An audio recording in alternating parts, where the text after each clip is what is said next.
बोलिए प्रेम से श्री सद्गुरु महाराज की जय। श्री सद्गुरु महाराज की जय। श्री सद्गुरु महाराज की जय।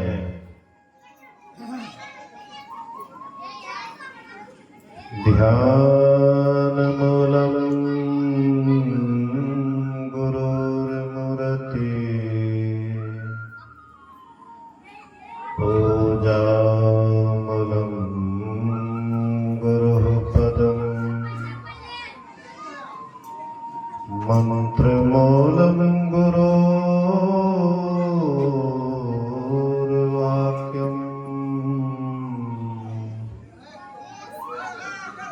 मोक्ष मूलम गुरुः कृपा।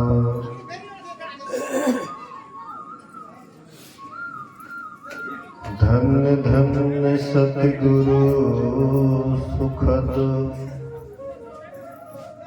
महिमा कही न जाए। जो कछु कहा तुम्हारी कृपा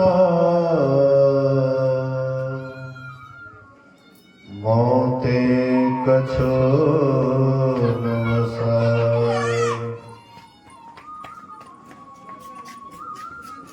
सर्वत्र सर्वदा वर्तमान सद्गुरु महाराज जी के पावन चरणों में कोटि कोटि नमन। उपस्थित गुरुजन, धर्म प्रेमी सत्संगी बंधुओं, पूजनीय माताओं तथा भक्तिमती बहनों, अभी हम लोग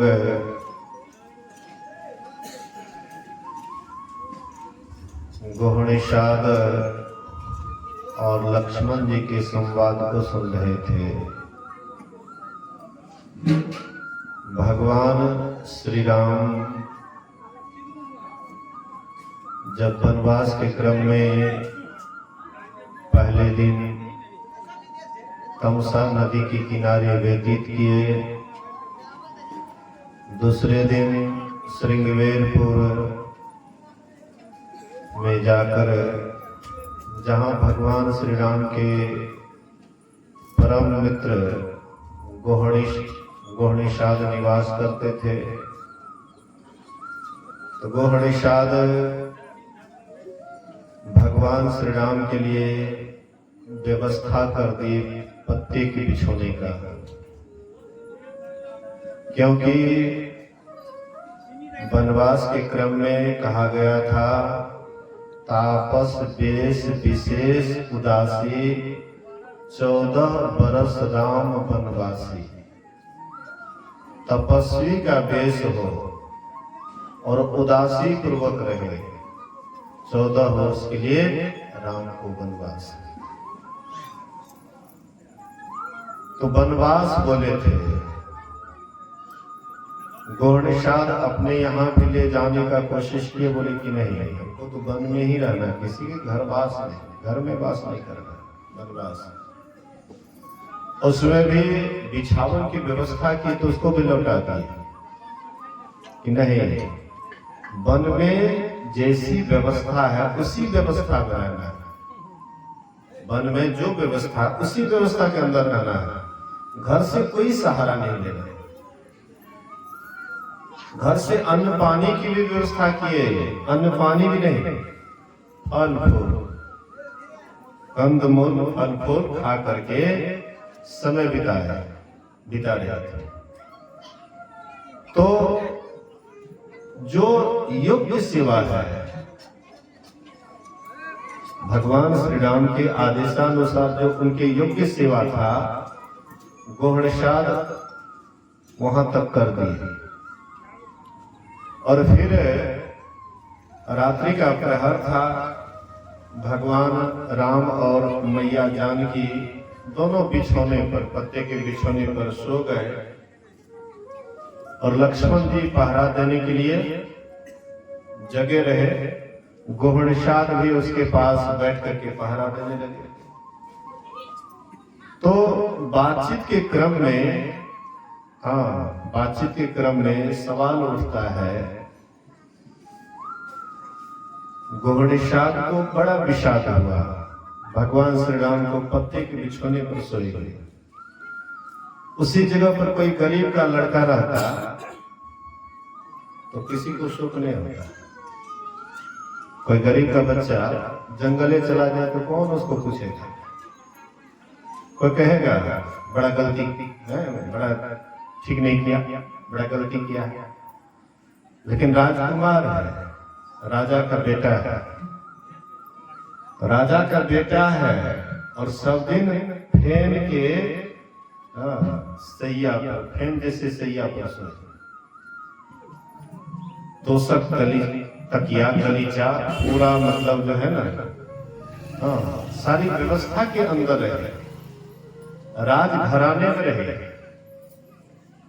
और एकाएक वनवास में वन के कष्टों को देख करके, वनवास के कष्टों को देख करके आखिर गोहणशाद मित्र है, जिससे जिसको लगा होता है उसके ऊपर कोई संकट आता है तो उसको बड़ा दुख होता है।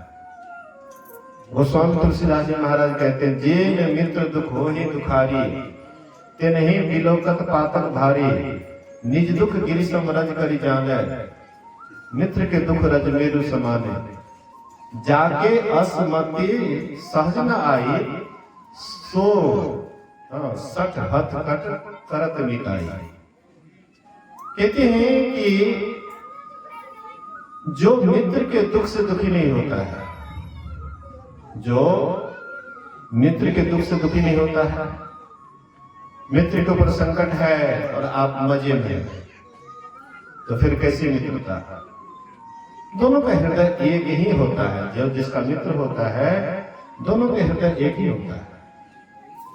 तो गोस्वामी जी कहते हैं कि अपना अगर पहाड़ के समान भी दुख हो उसको धूलकण के समान समझना चाहिए, और मित्र के ऊपर अगर धूलकण के समान दुख हो तो उसको पहाड़ के समान समझना चाहिए। और जिसको ऐसी मति नहीं आती है तो वह सच हट करके क्यों मित्रता करते हैं? मतलब उसको मित्रता नहीं करनी चाहिए। तो गोहणशाद भगवान के बहुत प्रिय मित्र हैं, इसीलिए गोहणशाद को बड़ा विषाद होता है कि आहा, मां कैकेयी ने अच्छा नहीं की।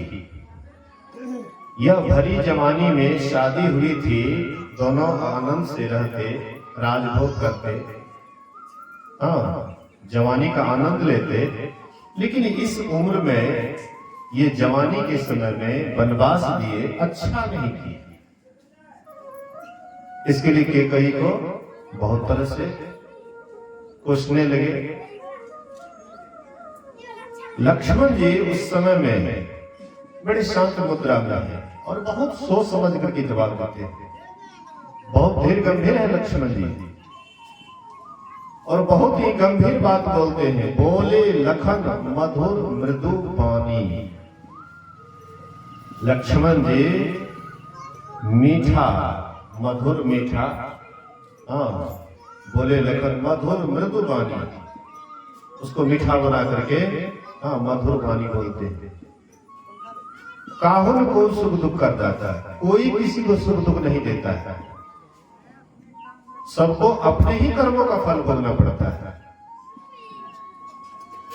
तीन चीज शान करके बोले हैं लक्ष्मण जी। क्या क्या? ज्ञान, वैराग्य, भक्ति। ये तीन चीज शान करके बोले।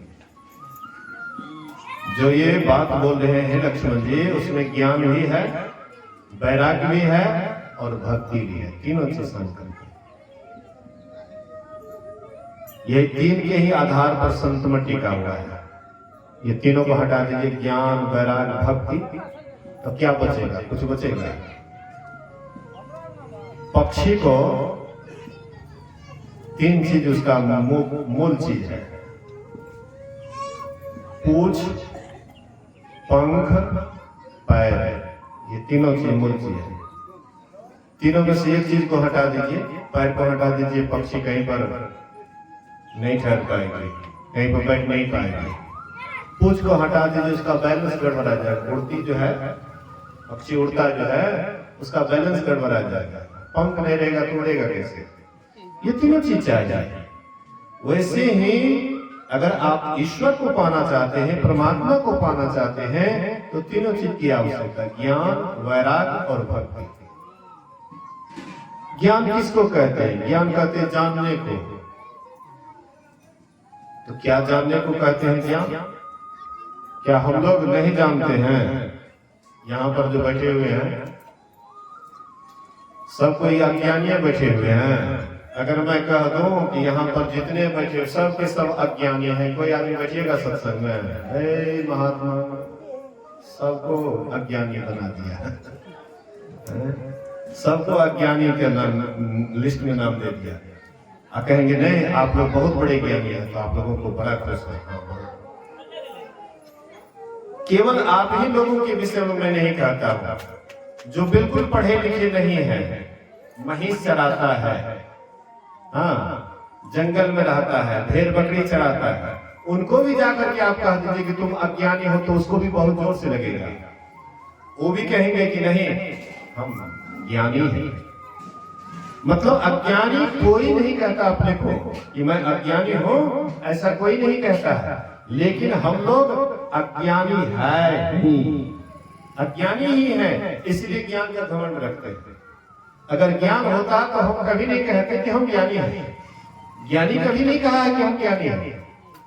गुरु महाराज जी देखिए क्या कहते हैं, उनकी स्तुति की विधि की जय, मोरी मति अति नीचे अनाड़ी, सब संतन की बड़ी बलिहारी। गुरु महाराज जी क्या कहते हैं, उनकी स्तुति की विधि कीजिए। मतलब संतों की स्तुति मैं किस तरह से करूं?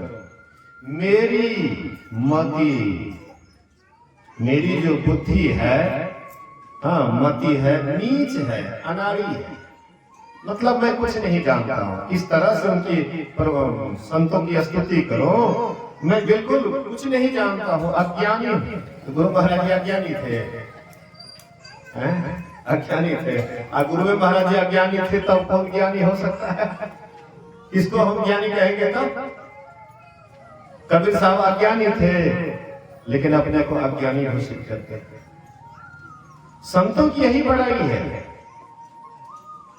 अज्ञानी अपने को ज्ञानी समझता है और ज्ञानी अपने को अज्ञानी समझता है। मुसलमानों में सरमद शहीद हुए, बड़े अच्छे महात्मा थे, बड़े अच्छे महात्मा थे, पहुंचे हुए संत थे। सरमद शहीद का शिष्य था दारा शिकोह, और उसी का छोटा भाई था औरंगजेब, एक नंबर का दुष्ट, एक नंबर का बदमाश। औरंगजेब जहां कहीं भी मंदिर, प्रतिष्ठित मंदिर, बड़ा मंदिर देखता था, उसके गुंबद को ढा देता था। बसहा बैल है, आगे में जो पत्थर का दिया हुआ था उसको तोड़ देते थे। मतलब बहुत ही हाँ दुष्ट स्वभाव के थे। मंदिर है तो कहाँ देवता बोलता है, कहाँ भगवान बोलता है, कहाँ कुछ करता है। देखो मंदिर को ढा दिया, कहाँ कुछ हुआ। नास्तिक स्वभाव के थे। हाँ वही औरंगजेब सरमद से बोले, सरमद आधा कलमा पढ़ते थे, अल्लाहु अकबर। आधा कलमा का मतलब होता है कि नहीं है खुदा, नहीं है खुदा। अब पूरा कलमा पढ़ते हैं तो नहीं है खुदा, खुदा के सिवाय, मतलब खुदा के सिवाय और कोई खुदा नहीं है। नहीं है खुदा, खुदा के सिवाय, खुदा के अलावा और कुछ नहीं है। और ये पढ़ते थे नहीं है खुदा। मौलवी को तो बड़ा एकदम गुस्सा चढ़ेगा। अभी हम कहते हैं ईश्वर पर विश्वास कीजिए, कोई घर से आ जाए कहते हैं नहीं है परमात्मा, नहीं है गुरु, गुस्सा नहीं चढ़ेगा? हम भगवान को मानते हैं, तुम कहते हो नहीं है। उनसे लोग पूछते थे तो तुम काहे कहते हो नहीं है खुदा? कहते तो हम खुदा को नहीं देखे। तुम देखा है? तुम खुदा को देखा हो? तुम लोग झूठ बोलते हो, मैं सच बोलता हूँ। मैं नहीं देखा हूँ इसीलिए कहता हूँ नहीं है खुदा। तुम तो बराबर झूठ बोलते हो, नहीं है खुदा, खुदा की सिवा देखा है तुमने खुदा? औरंगजेब को पता लगा, सब मौलवी उनको उनसे बोले कि ये खुदा की निंदा करता है, और जो भी मुसलमान खुदा की निंदा करता है उसको जीते जी या तो फांसी पर लटका दिया जाता है, या जीप खींच लिया जाता है, या उसको धड़ से गर्दन अलग कर दिया जाता है। मुसलमानों में यह रिवाज है कि कोई अगर नहीं मानता है तो उसको खत्म कर दो। औरंगजेब उनसे पूछे कि तुम क्यों नहीं खुदा को मानते हो? बोले कि मैं खुदा को नहीं देखा हूं इसलिए नहीं मानता हूं। नहीं है खुदा, खुदा कहाँ है? तो औरंगजेब बोले कि कल तुम्हें फांसी दी जाएगी। बोले कि कोई बात नहीं, हम तैयार हैं। हम आप रहते डर जाता है, फांसी दे देगा। फांसी के नाम सुनते ही फिर बिल्कुल डर जाते, भयभीत हो जाते हैं। लेकिन वे बोले कि कोई बात नहीं, फांसी दोगे, हम तैयार हैं।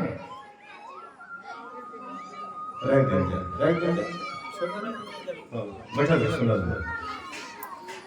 बोलिए प्रेम से श्री सद्गुरु महाराज की। बोले कि कोई बात नहीं, फांसी दी जाएगी तो हम तैयार हैं।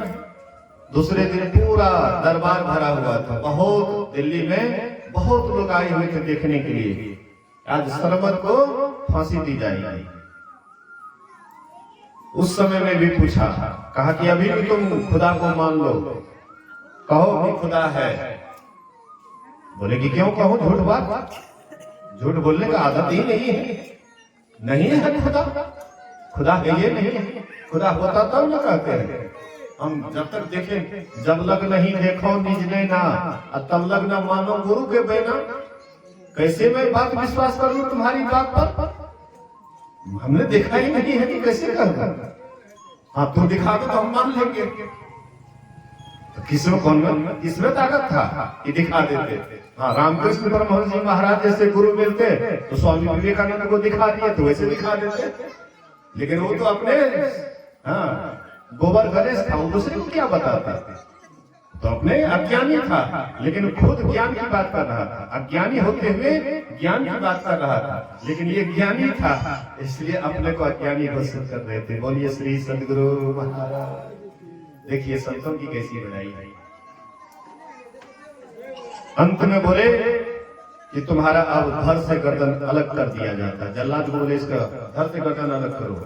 बोले कि रुक जाओ, थोड़ी देर के लिए रुक जाओ, उसके बाद तुमको जो करना था, जो करना है कर लेना। उसके बाद बैठ गए आंख बंद करके। अंदर से भीतर से अल्लाह से, परमात्मा से प्रार्थना करते हैं, हे परमात्मा, अब तुम्हारे और बीच का जो दीवार था अब वह ध्वस्त हो जाएगा, खत्म हो जाएगा। अब मैं तुम में और हम में अब कोई अंतर नहीं रहेगा। यही शरीर ही एक आवरण था जिसके कारण से हम और तुम्हारे हमें तुम में थोड़ा सा दूरी बना हुआ था। अब ये आवरण ही समाप्त हो जाएगा। अब तुम हम एक ही हो जाएंगे। हम प्रभु प्रभु हम एक ही होई, अद्वैत अद्वैत रहे नहीं कोई। अब दो नहीं, एक ही एक हो जाएंगे। इतना प्रार्थना की। उसके बाद जल्लाद उसके धड़ से गर्दन को अलग कर दिए, सरमद सहित अमर हो गए, परमात्मा को पा लिए, अमर हो गए। मेरे कहने का ये आशय है, अज्ञानी ही ज्ञान अपने को ज्ञानी घोषित करता है, लेकिन ज्ञानी कभी भी अपने को ज्ञानी घोषित नहीं करता है। याज्ञवल्क्य मुनि, भरद्वाज मुनि गए कुंभ मेला। माघ महीना प्रयागराज में कुंभ मेला लगता है। 1 महीने का बहुत दूर दूर से महात्मा लोग आते हैं और उस समय त्रिवेणी में स्नान करते हैं। हाँ, तो याज्ञवल्क्य मुनि बहुत बड़े ज्ञानी थे, परमात्मा के अनन्य भक्त थे, राम में बहुत प्रीति थी, राम को जानने वाले, स्वरूप से पहचानने वाले परम भक्त थे। वे गए 1 महीना तक संतों के बीच में सत्संग, ध्यान, ईश्वर की चर्चा 1 महीने तक होता रहा। उसके बाद जब याज्ञवल्क्य मुनि जाने लगे तो भरद्वाज मुनि भर पांच उसको पकड़ लेते हैं। बोलिए श्री सद्गुरु महाराज, भर पांच पकड़ लिए कि प्रभु मेरा बाल पक गया है, दाढ़ी पक गया है, अभी तक राम को नहीं जान पाया हूं कि राम कैसा है। देखिए तो कैसी बात कर रहे हैं। हम लोगों में से कोई स्वीकार करने वाले हैं कि हम राम को नहीं जानते हैं। रामायणी कोई को बुला दीजिए तो और से पूर्व रामचरितमानस को पढ़ करके इधर से उधर कर देगा। राम को नहीं जानते, इतने गुस्सा करके आपके ऊपर दौड़ेगा कि क्या समझता है हम राम को नहीं जानते, तो तुम जानता है हमको, तुम क्या समझता है हम राम को नहीं जानते हैं। वैसे रामायण पढ़ लेते हैं। रामायण पढ़ना और बात है, राम को जानना और बात है। याज्ञवल्क्य मुनि के चरण को पकड़ लेते हैं और कहते प्रभु मेरा उम्र इतना हो गया, बाल पक गया, बुढ़ापा आ गया, लेकिन अभी तक हम राम को नहीं जान पाए। और मैंने सुना है आप राम को जानते हैं, हमें भी बतलाइए वह कौन राम है, कैसा राम है, अभी तक नहीं जान पाया हूं। याज्ञवल्क्य मुनि कहते हैं तो तुम बड़े ही ज्ञानी हो, तुम अपने को अज्ञानी घोषित करते हो। मैं समझ गया तुम बड़े ज्ञानी हो, इसीलिए अपने को अज्ञानी घोषित कर रहे हो। तुम राम को जानते हो, राम के गुण ज्ञान को जानते हो, इसीलिए तुम मेरे मुंह से खुलवाना चाहते हो। तुम इसको जानते हो, जो जिस रस को जानता वही उस रस के संबंध में सुनना चाहता है। राम कथा के कई अधिकारी जिनके सत्संगति अति प्यारी। तुमको सत्संग से बड़ा प्रेम है, बड़ा लगाव है, इसलिए तुम अपने को अज्ञानी नहीं घोषित करोगे तो फिर सत्संग सुन कैसे पाओगे। बोलिए श्री सद्गुरु महाराज। अपने को अगर हम छोटे नहीं समझ पाएंगे तो क्यों हम नीचे बैठेंगे, महात्मा को ऊपर बैठाएंगे। सनकादि ऋषि 4 भाई थे, हाँ, चारों एक पर एक ज्ञानी, एक पर एक ज्ञानी, और उसमें 3 बन जाते थे श्रोता, 1 बन जाता था वक्ता, 3 बन जाते थे अज्ञानी, 1 बन जाते थे ज्ञानी। एकदम ज्ञान की बात करने लग जाते तो भी अज्ञानी बन करके सुनने लग जाते थे। देखिए महापुरुषों को देखिए, वे लोग किस तरह से मतलब चलते थे, करते थे। हम आप थोड़ा सा भी कुछ ज्ञान हो जाता है तुरंत घमंड से चूर हो जाते हैं।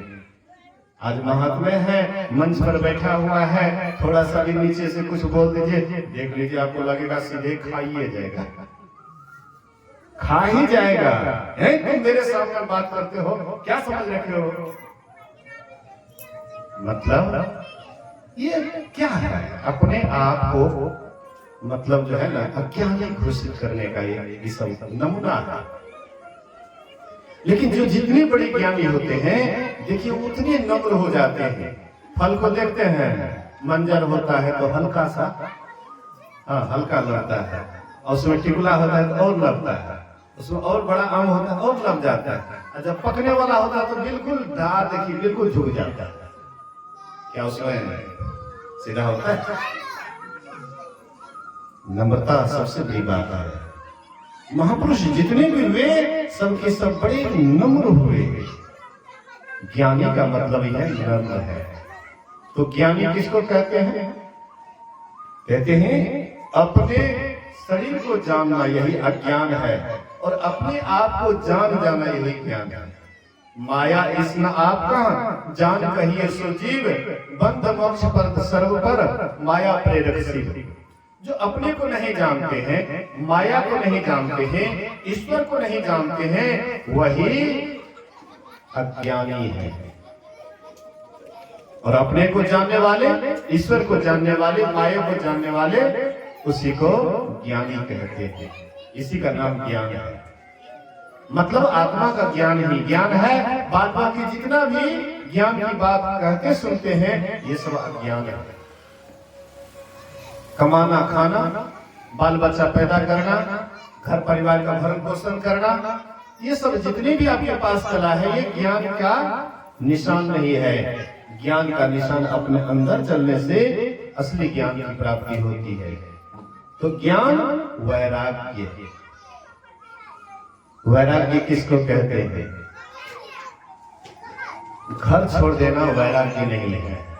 घर का त्याग कर देना वैराग्य नहीं है, बल्कि आप जहां भी हैं, किसी भी वस्तु से आपकी आसक्ति नहीं है, यही है असली वैराग्य। चाहे घर में रहिए या घर छोड़ करके रहिए, लेकिन आपके अंदर आसक्ति नहीं हो। अनासक्त जग में रहो भाई, दमन करो इंद्रिय दुखदाई।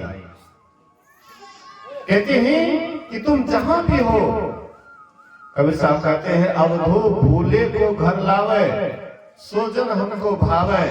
घर में जोग भोग घर ही में, घर तजी बन नहीं जावे। अब बन को गए कल्पना उपजे, तब धो कहाँ समावे। अब धो भूले को घर लावे। जो भूले भटके हैं, घर छोड़ दिए हैं, लेकिन कौन चीज समझ करके छोड़े हैं, उसका लक्ष्य क्या है, उसको पता नहीं है। घर छोड़ दिए, बाबाजी बन गए, तिलक चंदन लगा दिए, एकदम दही चूड़ा खा रहे हैं, और उसको पता नहीं है कि किस लिए हम ये सब कर रहे हैं। क्यों तिलक लगाए, क्यों चंदन लगाए हैं, क्यों श्मशान में धुनी रमाए हुए हैं, कोनो पता नहीं है, खाली धुनी रमा। लक्ष्य का कोई पता नहीं है। अब बाहर से एकदम लगते हैं एकदम सिद्ध महात्मा, पहुंचे हुए महात्मा है। एक एक महात्मा कांटा पर सो जाता है, दिखाता है चमत्कार, ये हम कितने बड़े सिद्ध महात्मा है, देखो कांटा पर सो जाएगा। कांटा पर सोना, अगर दुख ही से परमात्मा मिल जाता, तो बहुत आदमी तो दुखी है, तो उसको परमात्मा क्यों नहीं मिलता? परमात्मा का दुख अपने को देने से मिलता है, न अपने को सुख देने से मिलता है। परमात्मा तो सहज में मिलता है। जो सहज जीवन जीने के लिए सीख लिया है, जहां भी रहते हैं सहज रहते हैं। आवे को हर्ष नहीं, गए को शोक नहीं। कुछ आता है तो हर्षित नहीं होते हैं, और कुछ जाने लग जाता है तो दुखी नहीं होता है। यही संसार में रहने का नियम। आपके जीवन में कोई आया तो भी खुश, चला गया तो भी खुश। पत्नी आई तो भी खुश, चली गई तो भी खुश। बाल बच्चा आया तो भी खुश, चला गया तो भी खुश। मतलब हर हाल में जो खुश रहने के लिए जानता है, हर हाल में सुमिरन ध्यान करने के लिए जानता है, एक पल भी जो परमात्मा को भूलने के लिए नहीं जानता है, उसी का सहज जीवन होता है, और उसी के जीवन में परमात्मा का दर्शन भी होता है। ना कि घर द्वार छोड़ करके ललका कपड़ा रंगा लिए गाँव खाते फिरते हैं, दक्षिणा लेते फिरते हैं। आज लक्ष्य का कोई ठिकाना नहीं है। क्या परमात्मा मिलेंगे? ऐसे में कभी भी परमात्मा नहीं मिलेगा। संत कबीर साहब कहते हैं, बाबा जोगी एक अकेला, जाके तीरथ व्रत न मेला।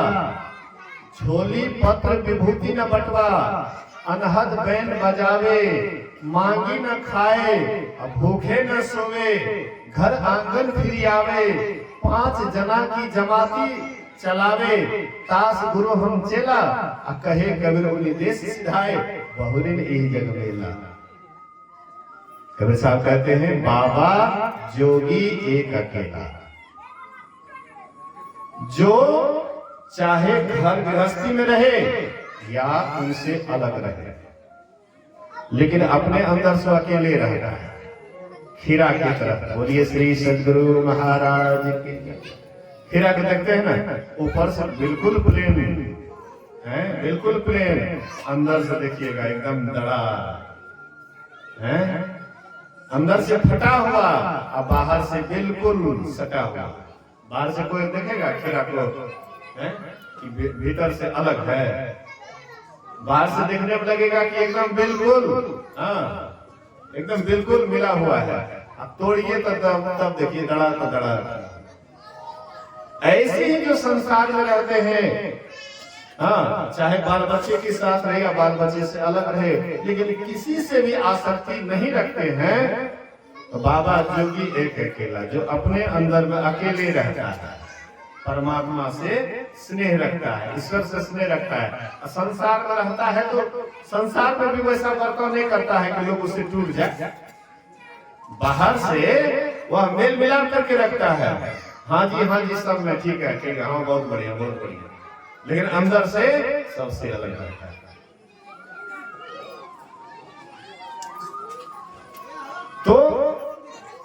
तो इस ढंग से जो रहने के लिए सीखा है बाबा जोगी एक अकेला, जाके तीर्थ व्रत न मेला, वो कभी तीर्थ करने के लिए नहीं जाता है। एकदम ले लिया कामर डाक बम लिया कंधा पर, एकदम दौड़ते दौड़ते बोल बम, दौड़ते दौड़ते केला दम है, दौड़ते दौड़ते दम चला जाता है, पैर हाथ फैला लेता है, बुखार लगा लेता है, उधर से आता है 4-5 रोज शरीर में व्यथा, एकदम यथी करते रहता है, परेशान होते रहता है।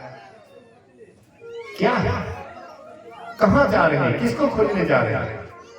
पाप को बहाने जा रहे हैं। भोला बाबा इतना है, उसके माथे पर डालने से, पानी डालने से सब पाप धो जाएगा। महाभारत पढ़ करके देखिए, अगर पाप ही दूर हो जाता तो युधिष्ठिर जी महाराज से बड़े पुण्यात्मा आज तक हुआ है संसार में क्या? इतने बड़े पुण्यात्मा, इतना पुण्य किए हुए थे युधिष्ठिर जी महाराज कि उसके रथ का पहिया धरती का स्पर्श नहीं करता था, धरती से एक बित्ता ऊपर चलता था। लेकिन एक छोटा सा झूठ बोलने के कारण तुरंत पहिया धरती पर आ जाता है और उसको भी नरक जाना पड़ा। युधिष्ठिर जी महाराज को भी 2 मुहूर्त के लिए नरक में रहना पड़ा। और आप सोचते हैं कि खूब साल भर तक खूब पाप कर लो, एक बार कमर उठा करके जा करके भोले बाबा के माथे पर पानी डाल दो। भोला बाबा का माथा बहुत गर्म हो गया है क्या? कैसी विडंबना। लोग देखिए, लोगों के बीच में कभी कोई संत महात्मा भी देखा देखी में लोगों को ज्ञान देने के लिए वो क्या करते हैं, वो तो जानने करते हैं, लेकिन कभी कभी ज्ञान देने के लिए एक नाथ जी महाराज देखे सब कोई संगी साथी है, चलिए महात्मा जी चलिए चलिए, सब जिद करने लगे। बोले कि अच्छा जब तुम लोग सब कहते हो संगी साथी, सब दिन का संगी साथी था, जिद करने लगे, अच्छा चलो तो चलो। ये भी सब कोई कमर भरा पानी, ये भी भर लिए। जाते जाते रास्ते में एक गधा प्यासा, बहुत प्यास से विकल, पानी के लिए एकदम तरस रहा था। अपने संगी साथी से बोले, अरे थोड़ा सा देखो गधा बहुत प्यासा हुआ, देखो पानी पिला। भोला बाबा को पानी ढारेंगे कि यही इसी के लिए लाए हैं पानी, गधा को पिलाने के लिए? अरे भोला बाबा को पानी चढ़ाएंगे। सबसे बोले कोई नहीं घूमा। अंत में क्या किए, एक नाथ जी महाराज गए, गधा को पानी पिलाने लगे। गधा जब पूरा पानी पी लिया, तृप्त हो गया, तो वहीं पर भगवान शंकर प्रकट होकर के दर्शन दे दिए। बोलिए श्री सद्गुरु महाराज। जिसके दर्शन के लिए वहां दौड़े, जाकर के वहां पर जल चढ़ाए, वो आपको दर्शन नहीं दिया, लेकिन वही गधा प्यासा गधा था, उसको पानी पिला दिए तो तुरंत उसको दर्शन दे दिए भगवान शंकर। तो भगवान शंकर आपको कहाँ दिखाई पड़ रहा है? बैजनाथ धाम में है। ये गांव के की नाम से है? भेलवा। भेलवा में महादेव गेलवा, भेलवा से महादेव चल गेलवा कहते हैं बोल बम, और भेलवा में महादेव से खाली भाग गई जगह, ऐसी बोलता। अरे अगर हम ईश्वर को मानते हैं, महादेव शंकर भगवान को मानते हैं, तो भगवान शंकर कहाँ नहीं है? वह अनंत है, अजन्मा है, अगोचर है? कहाँ नहीं है? निर्गुण है, निराकार है। इसीलिए अज्ञान की दशा में हम क्या मतलब जो है, लोग अज्ञान की दशा में रहते हैं, सोचते हैं अपना ढंग से लोग सोचते हैं कि हम भगवान को खुश कर लेंगे, लेकिन ऐसे नहीं होता है। तो संत कबीर साहब कहते हैं बाबा जोगी एक अकेला जाके तीर्थ व्रत न मेला। वो कोई तीर्थ नहीं करता है, न व्रत करता है। लोग सब एकादशी, शिवरात्रि और कितना कितना कौन कौन पूजा करते हैं और कुछ हो नहीं करता। तो साधु साधु कौन सी है, एक भाई उपवास नहीं करे, उपवास नहीं करता है। तीर्थ व्रत न मेला, कोई व्रत नहीं करता है, कोई त्योहार नहीं करता है। झोली पत्र विभूति ने बटवा, हाँ, तो अपने पास झोला भी नहीं रखता है, हाँ, विभूति नहीं रखता है, धुनी को एकदम शरीर में लेपने वाला विभूति। अनहद बैन बजावे, उनके भीतर में परमात्मा का आवाज होता है, उसको बड़ा प्रेम से भी सुनता है हर हमेशा। न कोई तीर्थ, न व्रत, न मेला, न कोनो इधर उधर कुछ नहीं करता है। एकदम लगेगा एकदम साधारण आदमी है, लगता है कुछ जानते नहीं करता है। संसार के सामने में एकदम साधारण बन करके रहता है। जब भूख लगती है भोजन कर लेते हैं, जब प्यास लगती है पानी पी लेते हैं, जब सोने की इच्छा है तो सो जाते हैं, जब ध्यान करने की इच्छा है तो ध्यान पर बैठ जाते हैं, जब सत्संग करने की इच्छा होती है सत्संग करने लग जाते हैं। मतलब मन को सहज रूप में वह जीते हैं, मन के ऊपर भार दे करके नहीं कि तुमको ये काम करना ही पड़ेगा। एकदम सहज में जीते हैं, निर्भर होकर के जीते हैं, माथा को हल्का करके जीते हैं। जाके तीर्थ व्रत न मेला, झोली पत्र विभूति न बटवा, अनहद बेन बजावे, मांगी न खाए। और किसी के घर वाले बनने जाता है कि हमको दे दीजिए खाने के लिए, मांगे न खाए, भूखे न सोए, भूखे भी नहीं सोते हैं। घर आंगन फिर आवे, मतलब अपना उद्यम करके, अपना मेहनत करके, अपना पसीने की कमाई करके खाते हैं। 5 जना की जमाती चलावे, 5 ज्ञानेंद्रियों को अपने बस में रखता है, जिसको जैसे कहता है वैसे करता है। हाँ, 5 ज्ञानेंद्रियां, ये 5 ज्ञानेंद्रियां हम आपको जैसे कहता है हम लोग वैसे करते हैं। आंख है, सुंदर रूप लग रहा है, मन कहता है देखो, आंख खूब देखने लग जाता है। कान है, कोई सुंदर शब्द आ रहा है, मन कहता है सुनो, तो हम सुनने लग जाते हैं। कोई अच्छा स्वाद वाली वस्तु है, जिभ्या कहता है बहुत सुंदर लगता है खाओ, हम खाने लग जाते हैं। कोई अच्छा चीज सुगंध मिल रहा है, ना कहता है बड़ा सुगंधित है, सुंघो, हम सुनने लग जाते हैं। कोई अच्छा चीज स्पर्श करने लायक है, हाँ, मन को बड़ा अच्छा लगता है, मन कहता है, हाँ, चमड़ा कहता है बड़ा अच्छा लगता है, मन से कहता है कि बहुत बढ़िया लगता है, इसको स्पर्श करो, हम स्पर्श करने लग जाते हैं। लेकिन ये पांचों को जो अपने बस कर लेता है, मतलब जिसको जो आदेश करता वही करता है। आपको कहता है कि तुम वो मत देखो तो नहीं देखता है। बोलिए प्रेम से श्री सद्गुरु। हम लोगों का इधर सत्संग होता है ना, उधर उन लोगों का भी प्राइवेट सत्संग होता है। बाल, हाँ, बाल पार्टी का एकदम पूरा प्राइवेट लोगों का भी चल रहा है। वो लोग सोचता है कि हम कोनो कम है। बोलिए श्री सद्गुरु। तो कबीर साहब कहते हैं 5 जना की जमाती चला ले, तास गुरु हम चेला, मैं उनके गुरु का चेला। जो शिष्य 5 ज्ञानेंद्रियों को अपने काबू में कर लिया है, जिसको जैसा कहता है वैसे करता है, हाँ, तो उनके गुरु का मैं चेला हूं। फिर कबीर साहब कहते कहे, हाँ, 5 जना की जमाती चलावे तास गुरु हम चेला, कहे कबीर उन्हीं देश से सिधाए, बहुरिन इहे जग मेला। कहते हैं कि वह अपना घर चला गया और लौट करके आने वाला नहीं। ऐसे जो होता है वे अपने घर चले गए फिर लौट करके वो आने वाला नहीं है, मतलब परमात्मा को पा लिए। ऐसे जो भक्त होते हैं, साधक होते हैं, वही ईश्वर परमात्मा को पाते हैं। तो लक्ष्मण जी यही बात कहते हैं, ज्ञान वैराग्य, भक्ति रसानी। हाँ, भक्ति कहते हैं सेवा को। जिससे सेव्य खुश हो जाए वह उसकी भक्ति है। मान लीजिए माता पिता आपके हैं, अस्वस्थ हालत में है, उसको दवा दारू करा दिए, उसकी सेवा है। कोई प्यासा आदमी है, पानी पिला दिए, उसकी सेवा है, उसकी भक्ति है। मतलब जिनकी आवश्यकता को हम पूरा कर देते हैं वह उसकी भक्ति है। परमात्मा को क्या आवश्यकता है, कौन सी उसको पूरा करेंगे उसकी भक्ति हो जाएगी? तो परमात्मा को संसारिक कोई चीज की इच्छा नहीं है। हम आपके लिए संसारिक वस्तु मैंने रखता है, हम आपके लिए संसारिक वस्तु धन संपत्ति हीरे जवाहरात मैंने रखता है, लेकिन परमात्मा के लिए कोई मैंने नहीं रखता है।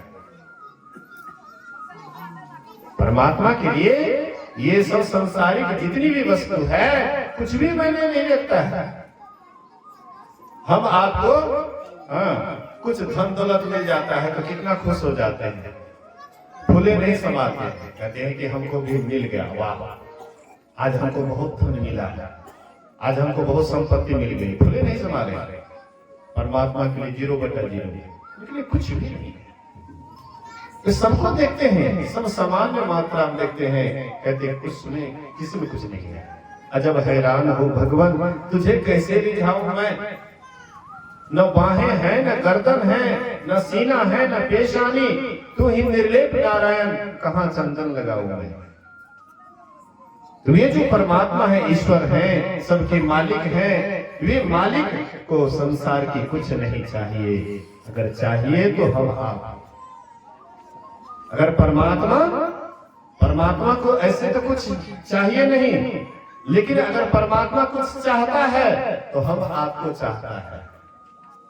बोलिए प्रेम से श्री सद्गुरु महाराज की।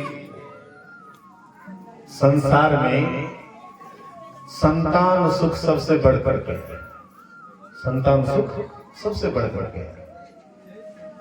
जिसके पास संतान है अपने को बड़े भाग्यहीन समझते हैं, जिसके पास संतान है वे बड़े गर्व करते हैं कि हमको संतान है। और जो संतान आपका है अगर आपसे बिछुड़ जाए तो आप कितने दुखी होते हैं, विचार कीजिए। और जो बिछड़ा हुआ उसको भी दुख होता है। आपका संतान बिछड़ा, आप भी दुखी है, संतान आपसे बिछड़ा वो भी दुखी है।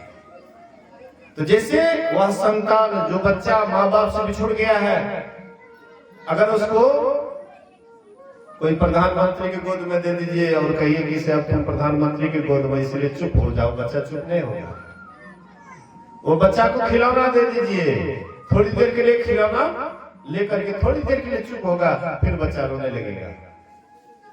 चाहे उसका माता पिता काला कलोटा ही क्यों नहीं हो, चाहे उसका माता पिता गरीब से गरीब ही क्यों नहीं हो, दरिद्र से दरिद्र ही क्यों नहीं हो, लेकिन बच्चा को चाहिए तो माँ बाप की गोद में जैसे बच्चा जाता है तुरंत चुप हो जाता है। ऐसे ही यह जीव रूपी बच्चा को परमात्मा रूपी माता पिता चाहिए। और जब तक इसको परमात्मा रूपी माता पिता नहीं मिलेगा, कितना ही इसको व्यवस्था में रख दीजिए, ये कभी भी शांत नहीं रह सकता है। जैसे एक ढेला है, आकाश के ऊपर फेंकिए, आकाश की तरफ फेंकिए, और जब तक वह ढेला अपने जाति मिट्टी से अलग रहता है तब तक वह ढेला अशांत रहता है, कंपायमान रहता है, हिलडोल रहता है। वही ढेला जब पृथ्वी से लगता है तो बिल्कुल शांत हो जाता है, बिल्कुल स्थिर हो जाता है। वैसे यह जीव जब तक ईश्वर से अलग रहेगा तब तक ये अशांत रहेगा। इसीलिए उसकी भक्ति आवश्यक है, इसीलिए उसकी भक्ति करनी चाहिए कि हम आप जहां से बिछड़े हुए हैं वहां चले जाएं। उस रास्ते पर जाने का नाम ही भक्ति है। गुरु महाराज कहते थे, जैसे कोई गंगा स्नान करने के लिए जाता है तो कितने दंड प्रणाम करते हुए जाता है, तो जैसे जैसे उसका एक एक पग गंगा की तरफ बढ़ता है, ये गंगा की भक्ति में दाखिल है। इसी तरह से परमात्मा की तरफ आप भी जब चलते हैं तब वह परमात्मा की भक्ति है।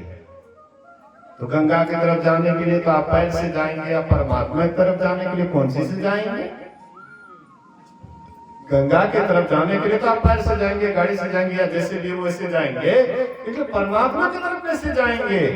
क्या उसके लिए कोई सवारी है, कोई हेलीकॉप्टर या जहाज है जिस पर बैठ करके परमात्मा के पास जाएंगे? आज तक कोई ऐसा यान नहीं बना है जो परमात्मा से मिला दे। हाँ, वह आपके भीतर ही में है, वह रास्ता भीतर में ही है, वह रास्ता बाहर में नहीं है। वही भीतर वाले रास्ते पर जैसे हम चलने लग जाते हैं, यही है भक्ति। इसी का नाम है ईश्वर की सेवा, परमात्मा की सेवा। गुरु महाराज जी एक छोटी सी कहानी कहते थे, बोलिए प्रेम से श्री सद्गुरु महाराज की जय। गुरु महाराज जी एक छोटी सी कहानी कहते थे। एक मुनि बालक जंगल में था, बड़ा सुंदर, बड़ा सुनहरा, घुंघरेला बाल, चेहरा बड़ा सुंदर लग रहा था देखने, बड़ा मनमोहक लग रहा था। एक राजा गए शिकार करने के लिए, तो देखा बड़ा सुंदर बालक को, देख करके मोहित हो जाता है राजा। और वह सुंदर बालक से कहते, ए बालक, मुनि बालक, तुम मेरे साथ चलो, तुम मेरे साथ चलो, मैं तुम्हें सुंदर सुंदर भोजन दूंगा, सुंदर सुंदर कपड़ा पहनने के लिए दूंगा, खूब सुंदर मकान में रखूंगा, पहरेदार, खूब बढ़िया से तुम्हारा पहरा करेगा। तो वे मुनि बालक कोई साधारण नहीं थे। हम आप रहते तो तुरंत तैयार होते हैं। गरीब का बच्चा, यहाँ कोई व्यवस्था नहीं है, जंगल झाड़ में रहते हैं, पता नहीं कब क्या हो जाएगा, इसलिए बड़ा मौका मिला है, वह मौका का लाभ उठाते। लेकिन वह मुनि बालक कोई साधारण नहीं था। मुनि बालक कहता है कि राजन, अगर तुम मेरे शर्त को मंजूर करो तब मैं तुम्हारे साथ जाने के लिए तैयार हूं, और नहीं तो नहीं। बोले क्या है तुम्हारा शर्त? बोले राजन, तुम मत खाओ, हमको खिलाओ। राजन, तुम मत सो, हमको सुलाओ, और जब मैं सो जाऊं तो हर पल जग करके रक्षा करो, तब मैं तुम्हारे साथ जाने के लिए तैयार हूं। बोले श्री सद्गुरु महाराज की। कैसा शर्त रखा? तुम मत खाओ, मुझे खिलाओ, तुम मत पहनो, हमको पहनाओ, और जब मैं सो जाऊं रात को तो तुम हर पल जग करके रक्षा करो। राजा कहते, सो तो नहीं होगा, जैसा खाऊंगा तुम्हें खिलाऊंगा, जैसा पहनूंगा मैं तुम्हें पहनाऊंगा, और जो मेरी रक्षा करता है पहरेदार, तुम्हारी भी रक्षा करेगा।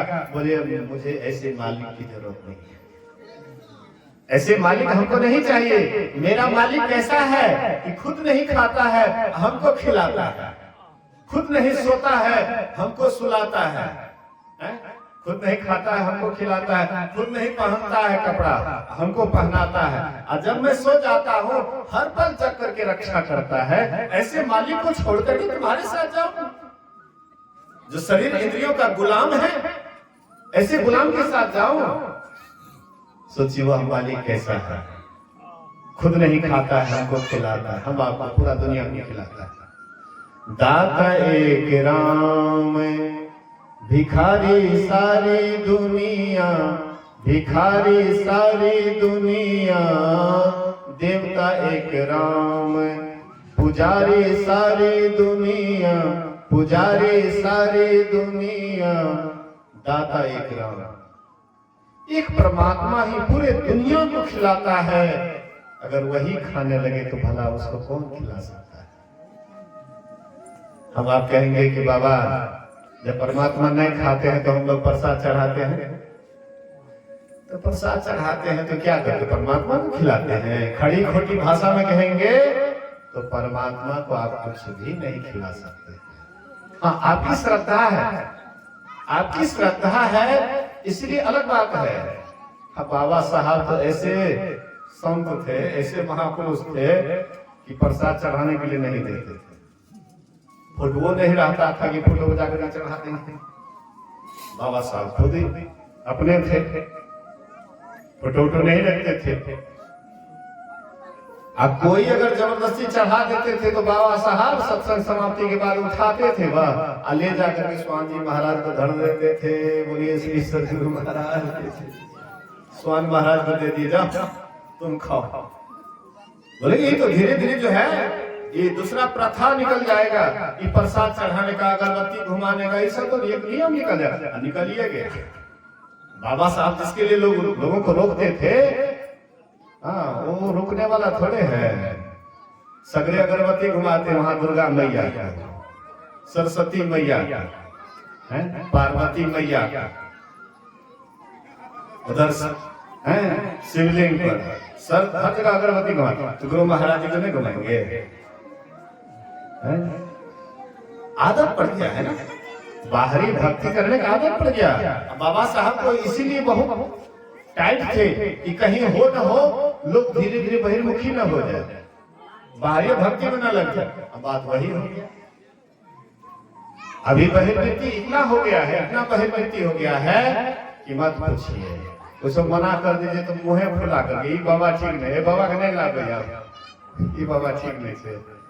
देखो ना, प्रसादो चढ़वे मना करे छे, अगरबत्ती जलवा लागे छे जे छोड़ दो, अग्नि मना कर दिया। बोलिए श्री सद्गुरु।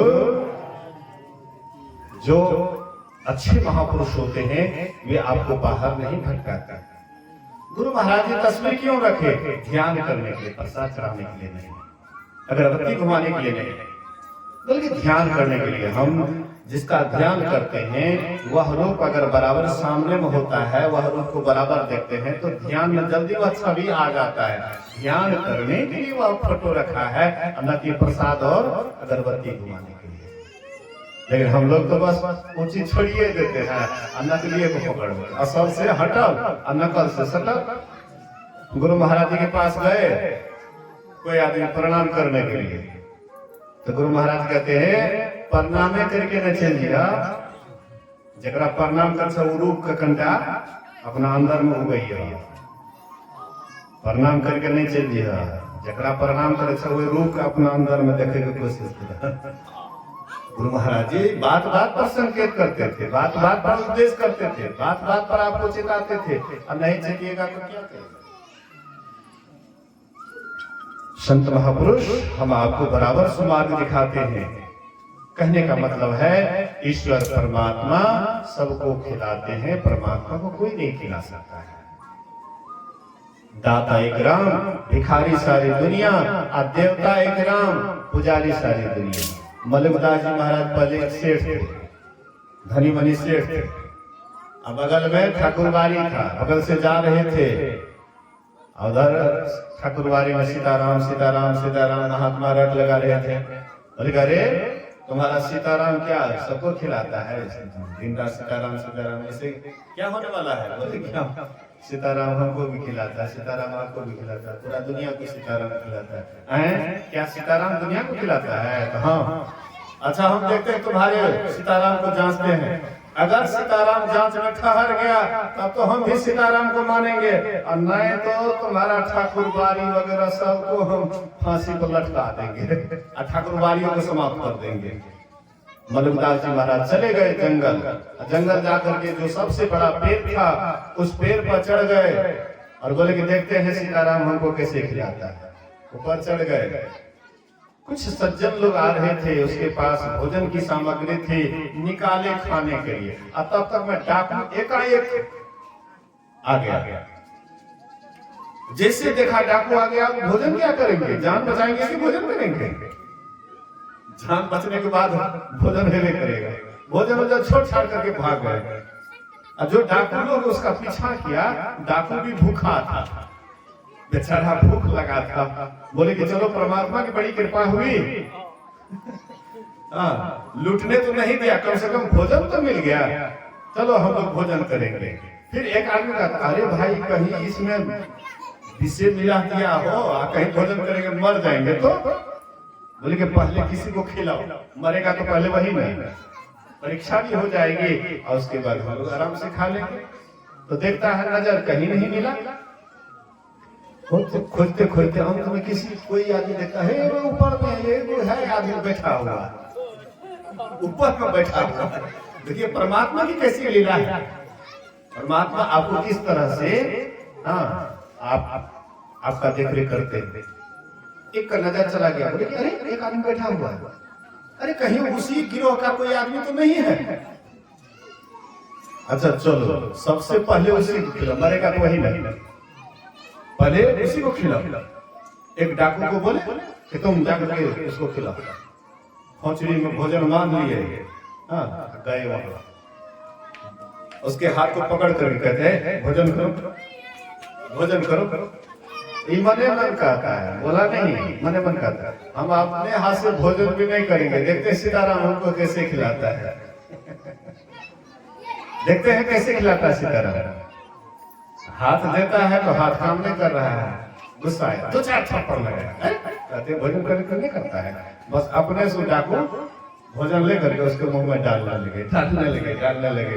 जब पेट भर गया तो वह नीचे उतरा, उनके मुंह से निकलता है अजगर करे ना चाकरी,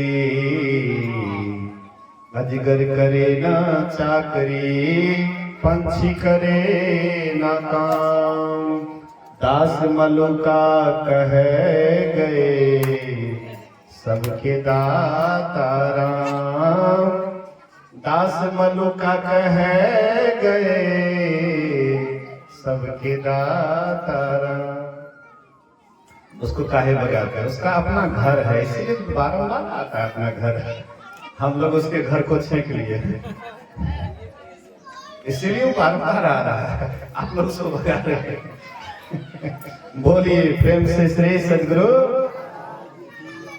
मेरे कहने का ये आशा है, तो मलुकदास जी महाराज सोचे कि नहीं, परमात्मा है, ईश्वर है। 2 रोज तक भूखे रहे, उसका भी पेट बड़ा जबरदस्त था, देखते ही सही में हाँ भगवान है, परमात्मा है। 2 रोज के बाद उसके मुंह में जब भोजन गया ऑटोमेटिक निकल गया। अजगर करे न चाकरी, पंछी करे न काम, दास मलुका कह गए सबके दाता राम। सबका दाता परमात्मा है, ईश्वर है। वह ईश्वर सबका देख रेख करके सबको खिलाता है, सबको सब कुछ देता है। उनको क्या दीजिएगा? हाँ, लेकिन श्रद्धा को वे स्वीकार भी करते हैं। अगर श्रद्धा के साथ आप एक तुलसी का पात भी अगर श्रद्धा के साथ दे दीजिएगा तो वे स्वीकार करते हैं। और 2-4 मन मिठाई भी अगर अहंकार के साथ चढ़ाते हैं उसको वे स्वीकार नहीं करते। श्रद्धा के साथ थोड़ा सा भी कुछ देते हैं स्वीकार करते हैं, और बिना श्रद्धा के आप कुछ भी दे दीजिए ये स्वीकार नहीं करते। श्रद्धा के ही मूर्ति है। एक छोटी सी कथा सुन लीजिए। बोलिए श्री सदगुरु महाराज की। एक रामानंदी साधु था और वे मतलब जो है समधी के यहाँ जाने लगे। एक छोटी बच्ची थी, 7-8 वर्ष की छोटी बच्ची थी। बोले कि बेटी मैं समधी के यहाँ जा रहा हूँ मेहमानी, इसलिए पुत्री आज तो पूजा पाठ कर लिया हूँ, लेकिन दूसरे दिन के पूजा पाठ में खूब बढ़िया से तुम स्नान करके हाँ जो प्रसाद बनाएगी पहले ठाकुर जी को चढ़ा देना, उसके बाद अपना भी भोजन कर लेना। तो सीधी बच्ची थी, हाँ उतना गहरा से समझ नहीं पाई, और दूसरे दिन स्नान करके भोजन बनाती है, थाली में परोस करके ठाकुर जी के आगे धर देती है। लो ठाकुर बाबा मैं तुम्हारे लिए भोजन बनाई हूँ। ठाकुर बाबा नहीं खा रहे हैं। वो बच्ची सोची ओ ठाकुर बाबा को लाज लगता है, हाँ हम है ना इसलिए लाज लगता है। तो वह क्या करती है, बाहर निकल जाती है, पर्दा लगा देती है। लो ठाकुर बाबा मैं पर्दा लगाती हूँ, अब तो खाओगे ना। कभी कभी पर्दा हटा करके देखती ठाकुर बाबा खाते कि नहीं खाते हैं, देखते ठाकुर बाबा नहीं खाते। और बच्ची कहती है अगर ठाकुर बाबा तुम नहीं खाओगे तो मैं भी नहीं खाऊंगी, भूखी रह जाऊंगी। और आंख से अश्रु की धारा बहाने लग जाती है। ठाकुर जी को रहा नहीं गया, बच्चे के विह्वलता को देख करके ठाकुर जी को रहा नहीं गया। ठाकुर जी सही में प्रत्यक्ष होकर के प्रकट होकर के ठाकुर जी भोजन करने लग जाते हैं। बोलिए श्री सदगुरु महाराज। लगभग आधा प्रसाद पाए होंगे, बच्ची कहते सब तुम ही खा जाओगे, मेरे लिए भी प्रसाद छोड़ दो ना, सब तुम ही खा लोगे तो मैं क्या खाऊंगी, मैं भूखी रहूंगी क्या। ठाकुर जी छोड़ दिए, बचा हुआ प्रसाद पाई। तीसरे दिन के पिताजी आ जाते हैं, कहते हैं बेटी क्या ठाकुर बाबा को भोग लगा करके तुमने भंडारा पाई। बोले कि हाँ पिताजी ठाकुर बाबा को भोग लगा रहे, तुम तो अपने सब छठ कर रहे थे, मैंने कहा मेरे लिए प्रसाद छोड़ दो। तो बचा हुआ प्रसाद में पाई। उसको आशा लगा क्या ठाकुर बाबा खाए, ठाकुर बाबा सही कह रही, ठाकुर बाबा खाए। बोले कि हाँ, तो कैसे ठाकुर बाबा खाते एक बार हमको दिखा दो तो। बोले कि अवश्य। फिर स्नान करके खूब बढ़िया से पवित्र से भोजन बनाती है, ले जाकर के ठाकुर बाबा के आगे धर देती है। लो ठाकुर बाबा तुम्हारे लिए ही भंडार बनाई हो, भोजन करो। नहीं कर रहे हैं, ओ लाज लगता है, चलो मैं पर्दा लगा देती हूँ। पर्दा लगा करके फिर झांकते नहीं दिखाते। फिर वे आंख से आंसुओं की धारा बहाने लगी, ठाकुर बाबा तुम नहीं खाओगे, मैं भी नहीं खाऊंगी, मेरे पिता भी नहीं खाएंगे, सब भूखे रहेंगे, इसलिए ठाकुर बाबा खा लो। बहुत विनती करने लगे। ठाकुर जी फिर दक्षिणी खाने लगे, फिर भोजन करने लगे। कहते देखते हैं पिताजी ठाकुर बाबा खा रहे हैं। बोले कि बेटी मैं नहीं देख रहा हूं, वो बच्ची को दिखाई पड़ रहा है कि ठाकुर बाबा प्रत्यक्ष में खा रहे हैं। कहते पिताजी देखिए ना ठाकुर बाबा खा रहे हैं। बोले कि बेटी मैं नहीं देख रहा हूँ, ठाकुर बाबा खा रहे हैं। कहते हे ठाकुर बाबा एक बार मेरे पिता को भी दिखा दो, तुम कैसे खाते हो, एक बार दिखा दो। बहुत प्रार्थना की बच्ची। उसके बाद उसके पिताजी को भी वह आंख खुला और उसके पिताजी भी देखते हैं कि सही में ठाकुर बाबा प्रत्यक्ष होकर के खा रहे हैं। उनके पिताजी के अंदर इतना भक्ति भावना जगा, इतना उनके अंदर में ठाकुर जी के प्रति प्रेम हुआ, ध्यान भजन करके उसी जन्म में वे भी ठाकुर जी को प्राप्त कर लिए। बोलिए श्री सद्गुरु। कहने का आशा है आप कहिएगा ये सब तो दंत कथा है, ये सब तो बनावटी बातें हैं, लेकिन आप एक छोटी सी और घटना सुन लीजिए। मेरे जीवन की घटना है, कोई और जगह की बात नहीं है।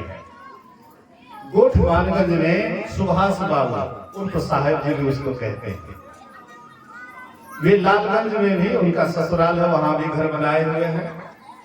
हाँ कुछ जमीन लिया है, वहां भी घर बनाए हैं। तो वहीं पर 2006 की बात है, 2006 लगभग 13 या 14 फरवरी होगा, दिन मंगलवार था। उस दिन हम सुबोध दास और प्रमोद जी तीनों आदमी गए थे दौलतपुर सत्संग करने के लिए। राजदूत गाड़ी था, तीनों आदमी बैठ गए और चले गए थे। हाँ डॉक्टर राम प्रकाश मेहता के यहाँ सत्संग था, वहीं पर तीनों आदमी चले गए थे। और उसी दिन की बात है, उसका एक पालतू पोस था, पालतू पोस बड़ा प्रेम से पाला था। अचानक कोई खोल लिया कि खुल गया पता नहीं, खो गया।